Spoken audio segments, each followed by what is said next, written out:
पूर्व कथा कि मेरी मम्मी मेरे पापा को छोड़कर वेदांत अंकल के साथ रहने लगी। ऐसे में मैं पापा के पास रहने लगी, मगर पापा भी किसी तीसरी युवती को घर में ले आए और जबरदस्ती मुझे घर से निकालकर मम्मी के पास भेज दिया।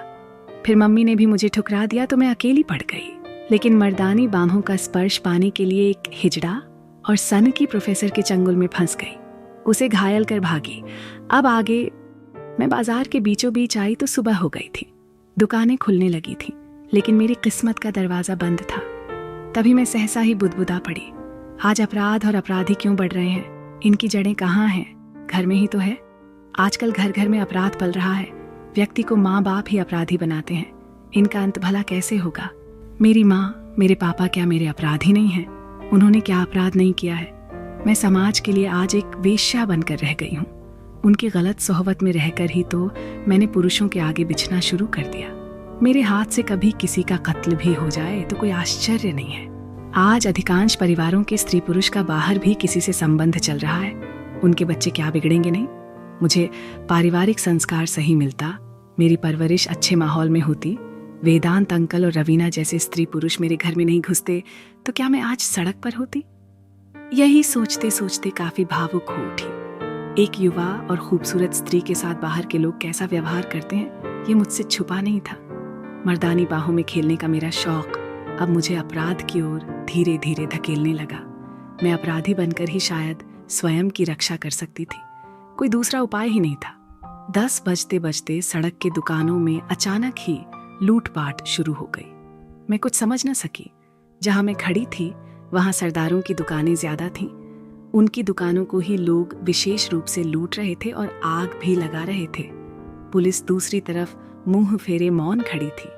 घबराई हुई एक सिपाही के पास जाकर बोली, ये सब क्या हो रहा है? दुकानें लूटी जलाई जा रही है, तुझे दिखाई नहीं दे रहा है? सिपाही मुस्कुराते हुए बोला, तो मैंने जानना चाहा, आखिर क्यों? क्या तुम्हारी ड्यूटी यही है?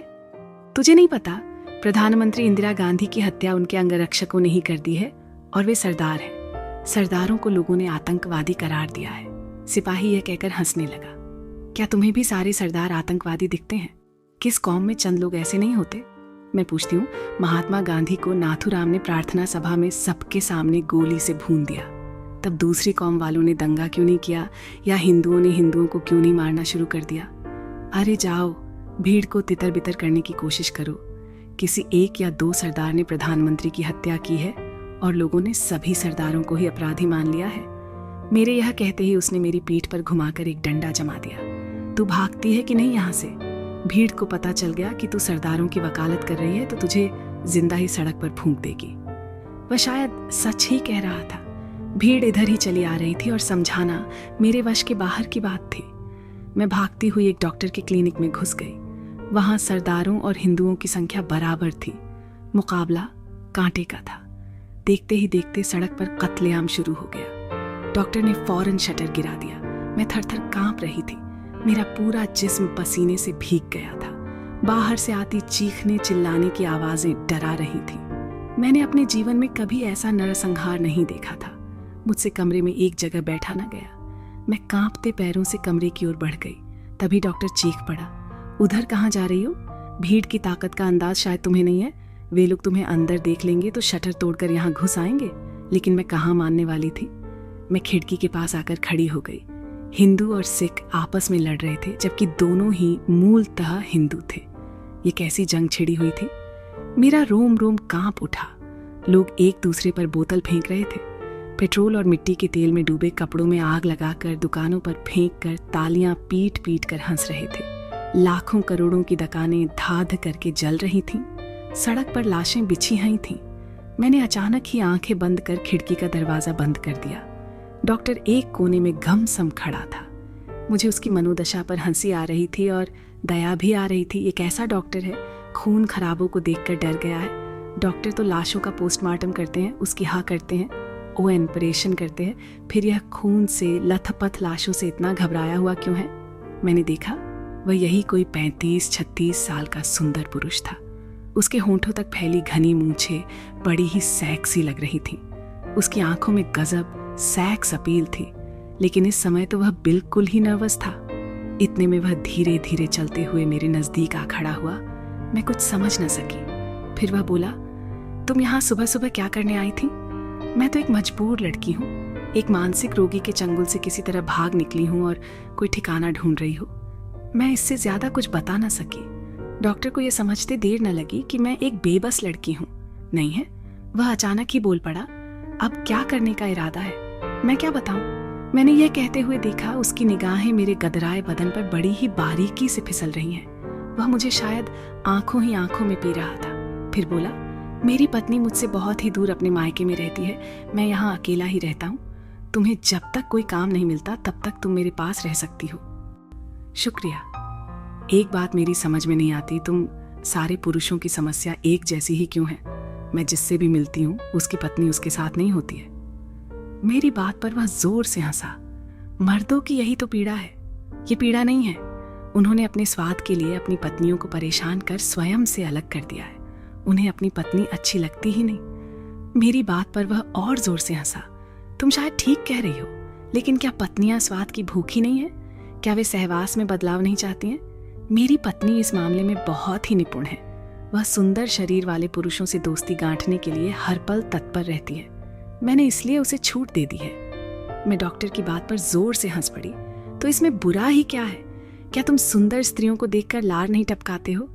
अपनी तरह अपनी पत्नी को भी क्यों नहीं समझते? एक पुरुष एक स्त्री पर मुग्ध हो सकता है, तो क्या एक स्त्री एक पुरुष पर मोहित नहीं हो सकती है? तुम पुरुष अकेले ही जीवन का आनंद क्यों लेना चाहते हो? डॉक्टर मुझ पर कुछ नाराज हो गया और कुछ देर के लिए चुप हो गया। शायद मेरी बात उसके गले नहीं उतरी थी। बाहर अभी भी वैसा ही तांडव जारी था। इस खून खराबे के माहौल में भी मैं एक अच्छी जिंदगी जी रही थी। इतने में ही डॉक्टर उठ खड़ा हुआ और जम्हाई लेते हुए बोला, आइसक्रीम खाओगी? मैं आश्चर्य से उसका मुंह ताकने लगी। डॉक्टर क्या कह रहा है? ये भी कहीं मानसिक रोगी तो नहीं है? भला ऐसे माहौल में आइसक्रीम कहाँ मिलेगा? मैं ये सोचते सोचते बोल पड़ी, डॉक्टर आइसक्रीम कहाँ से मंगवाओगे? मैंने फ्रिज में 4 कप आइसक्रीम रखी है। ये कहकर उसने फ्रिज से 2 कप आइसक्रीम निकाल ली, एक मुझे दी और एक खुद लेकर खाने लगा। हम अंदर आइसक्रीम खा रहे थे और बाहर लोग जीवन और मौत से लड़ रहे थे। शायद दुनिया इसी का नाम है। कोई गाने सुन रहा है और कोई मातम मना रहा है। हमने जब आइसक्रीम खा ली तो डॉक्टर मेरी ओर देखते हुए बोला, तुम जैसी हसीन लड़की यूं ही अचानक मिल जाएगी मैंने स्वप्न में भी नहीं सोचा था। यह कहते कहते उसने मेरे कंधे पर कब हाथ रख दिया मुझे होश ही न रहा। मेरी यह पुरानी आदत थी। मर्दानी बाहों का स्पर्श पाते ही मैं बर्फ की तरह पिघलना शुरू हो जाती थी। डॉक्टर की बाहों की गर्मी से मैं पिघलने लगी थी। वह इस खेल का पुराना खिलाड़ी था। दरवाजा खोलकर 2 लाल लाल सेब निकाल लिए और एक मुझे देते हुए बोला, इसे खाओ, तुम सेब से कहीं कम खुशबूदार और फायदेमंद थोड़े ही हो। मैं सेब दांत ये काट कर खाने लगी और डॉक्टर मेरे पास आकर मेरे बालों में उंगलियां फिराने लगा। सेब का खट्टी मीठी और उसके स्पर्श की मिठास दोनों ही आपस में मिलकर मेरे शरीर को मथने लगे। मैं डीली पड़ती चली गई।